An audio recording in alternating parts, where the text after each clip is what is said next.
আজকে কোনো সবজি নেই ঘরে, এই যে এসে খোঁজাখুঁজি হচ্ছে যে কি আছে সবজি সেইটা পাড়ার জন্য। তা লুকিয়ে লুকিয়ে লাউ হয়েছে, দেখুন খাওয়ার মতো হয়ে গেছে।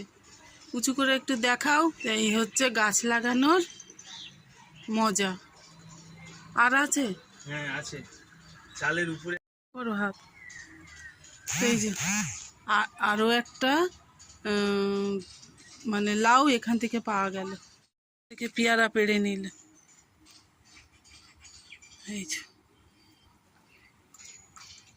তো আকাশের অবস্থা দেখছি ধীরে ধীরে খারাপ হয়ে যাচ্ছে। সকালবেলাটা একটুখানি মানে মনে হচ্ছিল যেন ওয়েদারটা বোধহয় কেটে গেছে, কিন্তু দেখলাম না। এই দেখুন কি অবস্থা হয়ে আবার চারিদিক অন্ধকার হয়ে আসছে। প্রকৃতির সঙ্গে আর নিজের মনের সঙ্গে ম্যাচ তো সব সময় হবে না। কি সবজি